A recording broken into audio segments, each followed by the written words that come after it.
Hello students, हम लोगों ने अपने माइक्रो इकोनॉमिक्स में देखा था।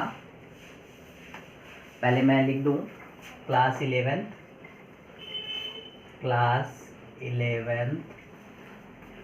कॉमर्स और माइक्रो इकोनॉमिक्स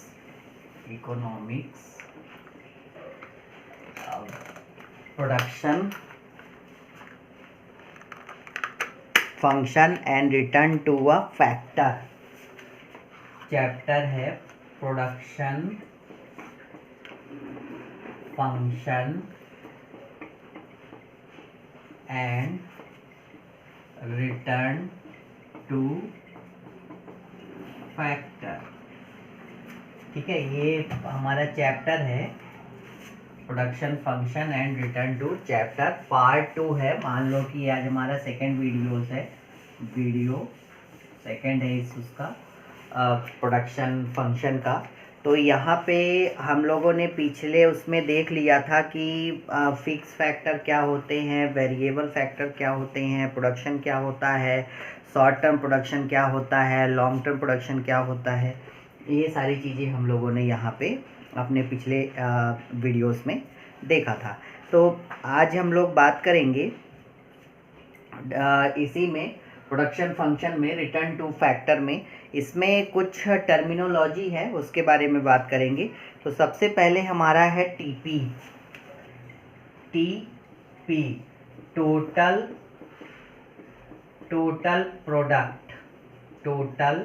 प्रोडक्ट। इसकी डिफिनीशन मैं लिखूंगा, TP is the sum total of output. TP is the sum total of output produced by all the units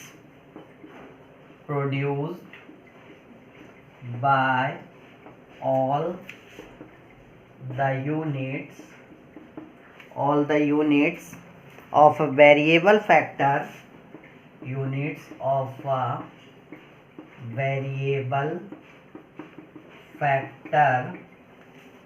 factors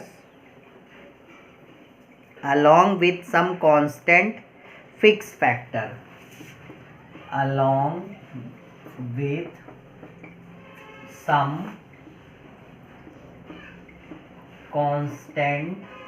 of fixed factor. ठीक है, और शॉर्टली ये जो है शॉर्ट में टोटल प्रोडक्ट, हम इसको किससे रिप्रेजेंट करते हैं, टीपी। सपोज मान लो कि हमारा कोई भी प्रोडक्ट है, कोई हम टोटल प्रोडक्ट 10, 12, 20 इस तरह से हम प्रोड्यूस कर रहे हैं, तो टीपी हमारा कितना हो जाएगा, 20, 30, 40, 42 यूनिट्स। ठीक है, 42 यूनिट्स, ये सब हमारा जो है तो टीपी हो जाएगा। 42 यूनिट्स ऑफ अ कमोडिटी। तो टोटल प्रोडक्ट को हम क्या देखते हैं, टोटल प्रोडक्ट इसमें हम ये देखते हैं कि जो है टोटल प्रोडक्ट क्या है।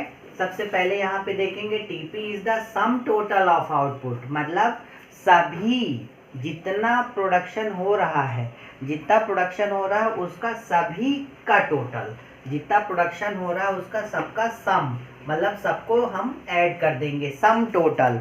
ठीक है, ये ऐसा sum total SUM, sum total of output produced by all the units, सभी का टोटल प्रोडक्ट जो कि जितना भी हम यूनिट प्रोड्यूस कर रहे हैं, of a variable factor, the unit of a variable factor along with, मतलब जहाँ पे हम कुछ फिक्स कर दिए हैं, कुछ फैक्टर्स हमारे क्या हैं, फिक्स्ड हैं, और कुछ फैक्टर्स हमारे वेरिएबल हैं।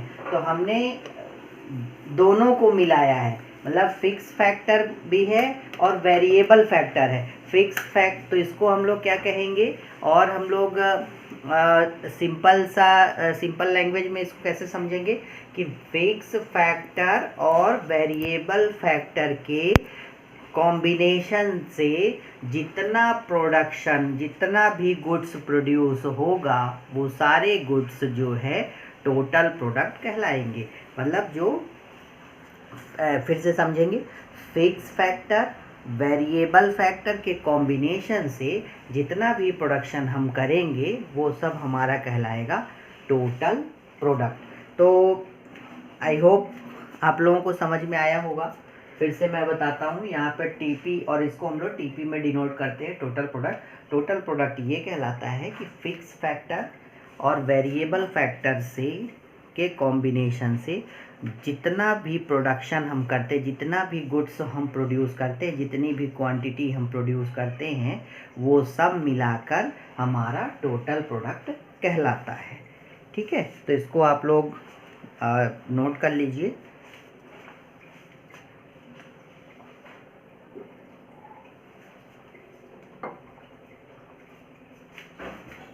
नेक्स्ट इसी में हम लोग देखेंगे marginal product. Marginal product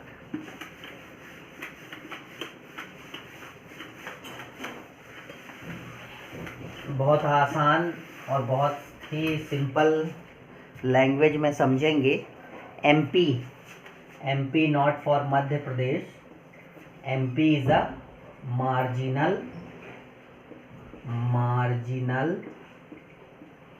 product. Marginal product, ठीक है। मार्जिनल प्रोडक्ट क्या है? It refers to change in TP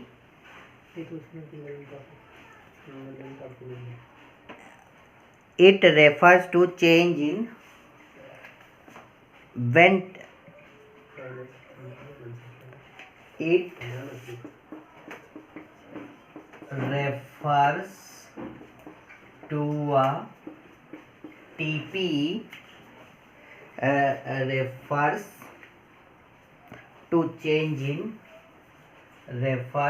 to change in TP when one more unit of the variable factor used. When it refers to change in TP when one more unit of the variable factor, one more unit of the variable factor used or fixed factor are remaining constant. Fixed factor are remaining constant। ठीक है, तो यहाँ पे जो है suppose आपका क्या है, MP 45 TP when 6 unit of labor are used 40। अब यहाँ पे MP 45 6 unit of labor used 45 unit of labor used 5 increase in TP when 5 increase in TP when 1 unit of labor used। ठीक है, तो यहाँ पे हम लोग इसमें देखेंगे कि अपना जो है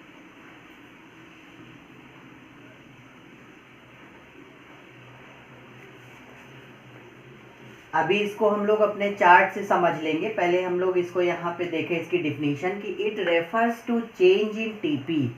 जैसे ही टीपी हमारा बदलेगा, when one more of the variable factor use, जैसे ही हम वेरिएबल फैक्टर क्या है कि हम बढ़ाते जाएंगे तो टीपी अभी हमारा जितना भी है, टीपी अभी हमारा जितना भी है, उसके बाद जैसे ही हम सपोज मान लो अभी हमारा टीपी 45 है और उस समय हमारा 60 यूनिट, या यहाँ पे आप देखते हैं कि 40 यूनिट हमारा टीपी है, जब हम 5 यूनिट ऑफ लेबर यूज़ कर रहे हैं, और जैसे ही हमने 1 यूनिट लेबर और बढ़ाई, 6 यूनिट किया, जैसे ही हमने 1 यूनिट और लेबर बढ़ाया, 6 यूनिट ऑफ लेबर यूज़ किया, तो हमारा टीपी क्या हो जाएगा, 45 हो जाएगा। ये टीपी है, टीपी, ठीक है, ये टीपी 45। तो चेंजेस कितना हुआ, 5 का, 5 यूनिट क्या हो गया, इंक्रीज हो गया।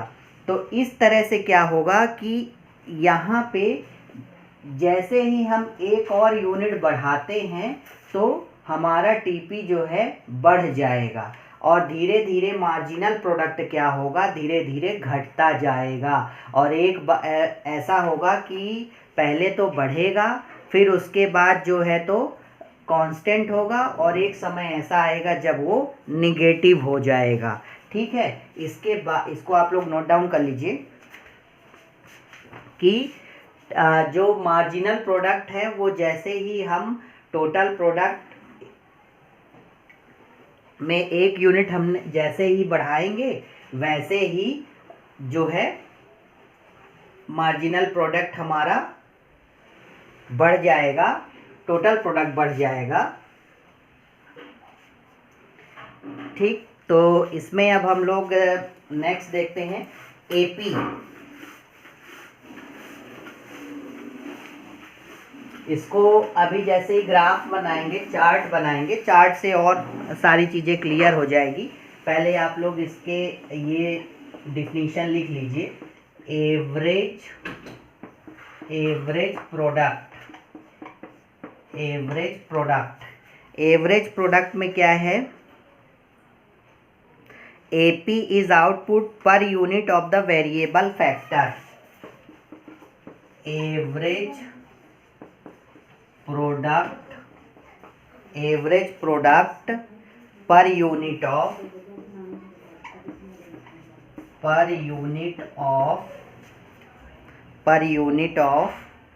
The variable factor, per unit of the variable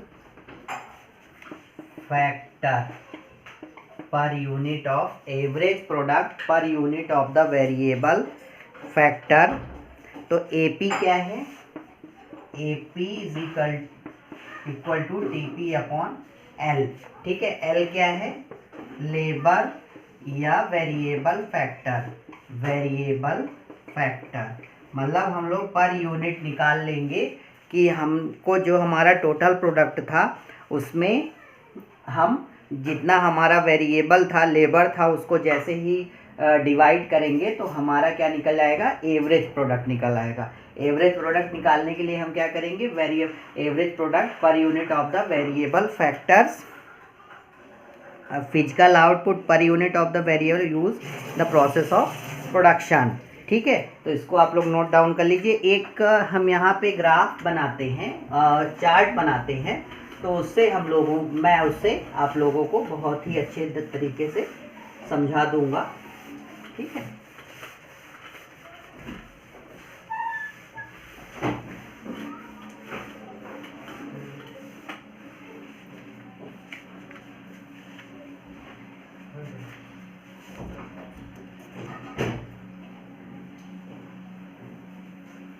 तो यहाँ पे जैसे अपना ये देखेंगे, यहाँ पे हम लोग अब इसे चार्ट के माध्यम से एक चार्ट बनाएंगे, तो उसमें जो है तो सारी चीज़ें लेंगे, उससे हमारा सब क्लियर हो जाएगा। सपोज यहाँ पे हमारा एल है,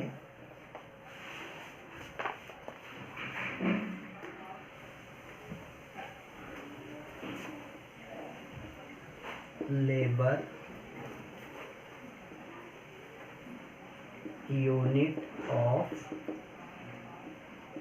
labour TP total product AP average product MP marginal product.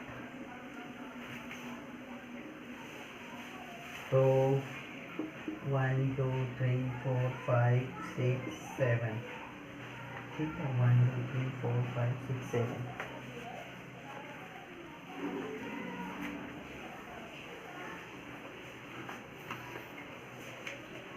1 2 3 4 5 6 7 50 90 120 140 150 150 147 average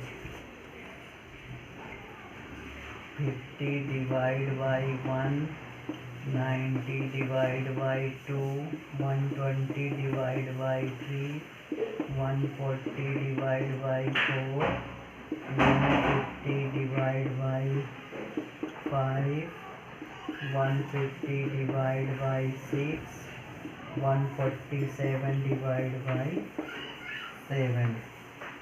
तो 50 45 40 35 30 25 21। then 50 minus 0 90 minus 50 120 minus 90 140 minus 120 150 minus 140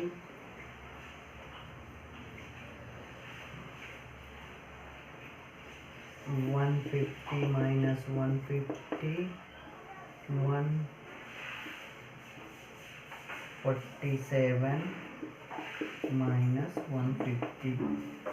तो ये 50 40 30 20 10 0 minus 3, ठीक है। तो यहाँ पे हम लोग ये इसको देखें चार्ट में, जो हमारा टीपी एपी और मार्जिनल था, कि यहाँ 1 यूनिट लेबर यूज़ हो रहा है, तो टोटल प्रोडक्ट कितना मिल रहा है 50, और एवरेज प्रोडक्ट कितना मिल रहा है 50 ही मिल रहा है, क्योंकि एवरेज प्रोडक्ट में हम लोगों ने देखा है कि हमको टोटल प्रोडक्ट को जितना हम वेरिएबल फैक्टर है उससे क्या करेंगे, डिवाइड करेंगे, ठीक है। मार्जिनल प्रोडक्ट भी हमारा जो है तो 50 ही है। नेक्स्ट जब होगा तो 90 हमारा अपने टोटल प्रोडक्ट में जैसे ही 1 यूनिट हम उसको बढ़ाएंगे तो पहला वाला हम क्या कर देंगे, उसको माइनस कर देंगे। जो पहला वाला रहेगा उसको हम माइनस कर देंगे और वो हमारा मार्जिनल प्रोडक्ट यहाँ पे निकल आएगा। तो इस तरह से जो है हमारा मार्जिनल प्रोडक्ट है और एवरेज प्रोडक्ट है, टोटल प्रोडक्ट है।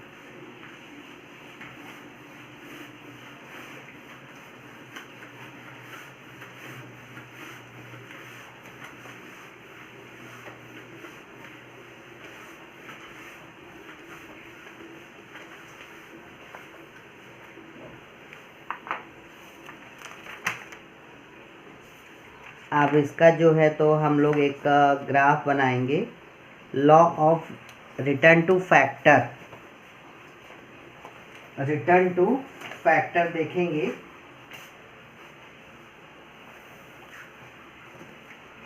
Return to factor,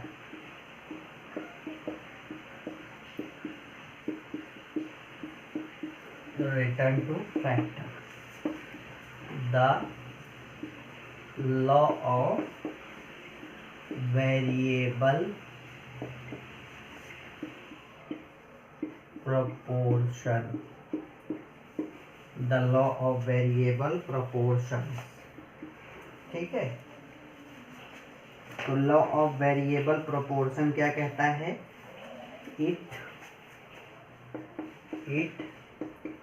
states that it states that as more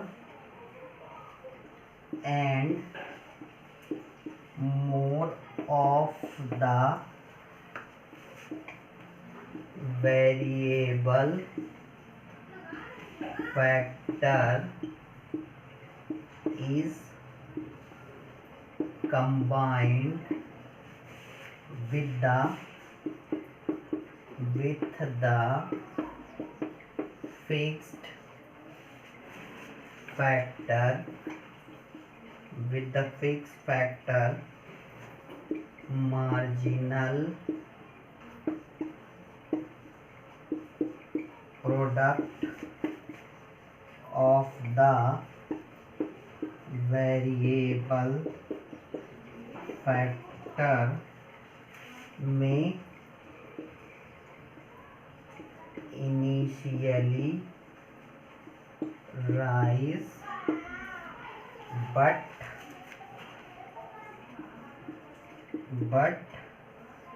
eventually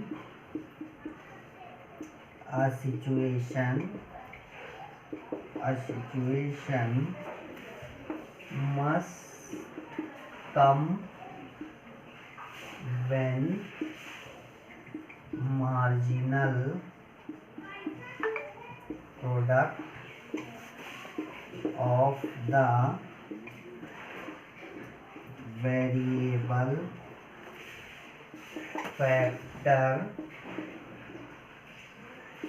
start decline. Marginal product may become zero or even negative. ये है हमारा लॉ। रिटर्न टू फैक्टर जो है law of variable proportion, एक return to factor है, एक return to scale है, ठीक है। और ये जनरली हमारा क्या होगा, शॉर्ट टर्म के लिए होगा। शॉर्ट टर्म के लिए ये हमारा होगा, शॉर्ट टर्म प्रोडक्शन जब हम करते हैं तो ये हमारे शॉर्ट टर्म के लिए होगा रिटर्न टू फैक्टर। तो the law of variable proportion क्या कहता है, it state that more and more of the variable factor is compound, मतलब हम ज़्यादा से ज़्यादा, जितना ज़्यादा से ज़्यादा हम वेरिएबल फैक्टर को बढ़ाते जाएंगे और फिक्स फैक्टर, ठीक है, फिक्स फैक्टर तो फिक्स रहेगा और वेरिएबल फैक्टर हम ज़्यादा से ज़्यादा उसमें बढ़ाते जाएंगे तो एमपी हमारा मार्जिनल प्रोडक्ट क्या होगा, कुछ समय के लिए बढ़ेगा, राइज, इनिशियली राइज, शुरू में बढ़ेगा और फिर कुछ समय बाद क्या हो जाएगा, डिक्लाइन होने लगेगा, कुछ समय बाद जो है डिक्लाइन होने लगेगा। और हम तब भी अगर हम अपना जो है वेरिएबल फैक्टर बढ़ाते जाते हैं, वेरिएबल फैक्टर चेंज करते जाते हैं, तो वो एक समय ऐसा आएगा जब वो जीरो और निगेटिव हो जाएगा, जीरो और निगेटिव हो जाएगा, ठीक है। तो इसको आप लोग नोट डाउन कर लीजिए।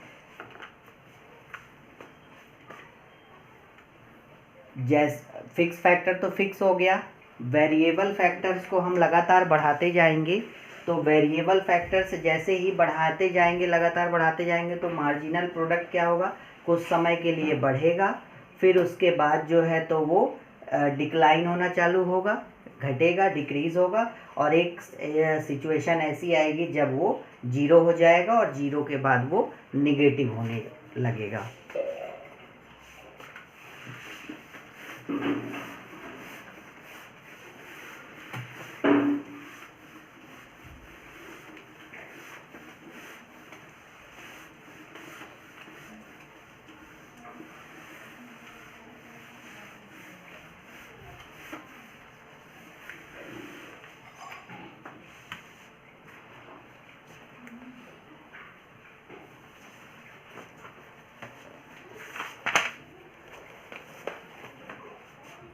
अब इसमें हम लोग एक ग्राफ देखेंगे।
ये है स्टेज फर्स्ट, स्टेज सेकंड और स्टेज थर्ड। ये इंक्रीजिंग, डिमिनिशिंग और निगेटिव। ठीक है, y और x। ये एमपी है 0 L S। तो यहाँ पे हम लोग अपना अगर देखें जो है कि पहले यहाँ पे टोटल प्रोडक्ट भी बढ़ रहा और मार्जिनल प्रोडक्ट पहले बढ़ेगा इंक्रीजिंग रेट में, फिर घटना चालू होगा और एक समय ऐसा आएगा जब वो निगेटिव हो जाएगा, और ये उसका ग्राफ है। ठीक है, अब इसमें कुछ चीज़ें ये देखनी है हमें कि कारण क्या है, कॉजेस क्यों, इसके रीज़न क्या है।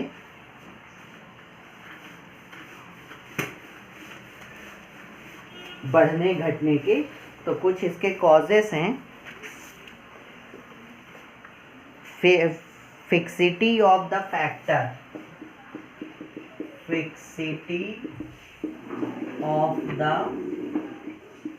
फैक्टर, सेकंड है इम्परफेक्ट फैक्टर सब्स्टिट्यूबिलिटी,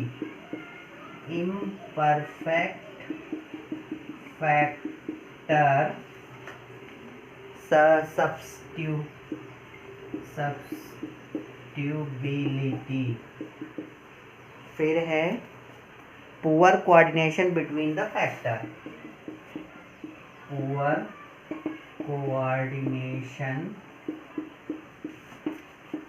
बिटवीन फैक्टर। ठीक है, तो इसमें आप जो देखेंगे कि जो आपका क्यों कारण क्या है, तो फिक्सिटी ऑफ द फैक्टर, इसमें कुछ चीज़ें जो है तो फिक्स्ड हो गई है, कुछ चीज़ जो है तो वेरिएबल है। और ऐसा नहीं, कोई भी चीज़ें आप बढ़ाते जाएंगे तो फिर फिक्स फैक्टर को भी बढ़ना चाहिए। अगर नहीं बढ़ रहा है तो आपकी फिर मार्जिनल प्रोडक्ट जो है वो हर समय नहीं बढ़ेगा। ठीक है, क्यों रिटर्न टू फैक्टर जो है डिमिनिश हो रहा है, causes of return to factor diminishing. ठीक है, क्यों रिटर्न टू फैक्टर डिमिनिशिंग हो रहा है, तो फिक्सिंग ऑफ द फैक्टर्स। इसमें एक फैक्टर फिक्स है, अगर हम दोनों फैक्टर को चेंज करते जाएंगे तो फिर इस तरह की स्थिति नहीं आएगी, डिमिनिशिंग नहीं होगा। यहाँ पे एक फैक्टर को हमने फिक्स कर रखा है और दूसरे फैक्टर को हम बढ़ाते ही जा रहे हैं, इसलिए ये जो है तो गिर रहा है। परफेक्ट फैक्टर सब्स्टिट्यूबिलिटी क्या है, कि दोनों फैक्टर्स की जो फैक्टर्स फिक्स है उसका कोई सब्स्टिट्यूट नहीं है, कोई सब्स्टिट्यूबिलिटी नहीं है कि उसके जगह पे किसी दूसरे चीज़ को सब्स्टिट्यूट कर दिया जाए और जो है तो इसे इंक्रीज ही किया जाए। पुअर कोऑर्डिनेशन बिटवीन फैक्टर, जो आपका फिक्स्ड फैक्टर है और वेरिएबल फैक्टर है, ये दोनों के बीच क्या है, पुअर कोऑर्डिनेशन है। आपस में दोनों के बीच सामंजस्य नहीं है, दोनों आपस में अच्छे से कोऑर्डिनेट नहीं कर रहे हैं, क्योंकि फिक्स फैक्टर कब तक कोऑर्डिनेट करेगा। तो इसलिए जो है तो यहाँ पे इनका डिमिनिशिंग होता है। ठीक है, तो अब ये आपका रिटर्न टू फैक्टर हो गया। यहाँ पे ये आज का अपनी जो क्लासेस है वो इकोनॉमिक्स में, यहाँ से आपका production function and return to scale जो है अपना कंप्लीट होता है। नेक्स्ट वीडियो में हम लोग नेक्स्ट लेक्चर देखेंगे। Okay, thank you.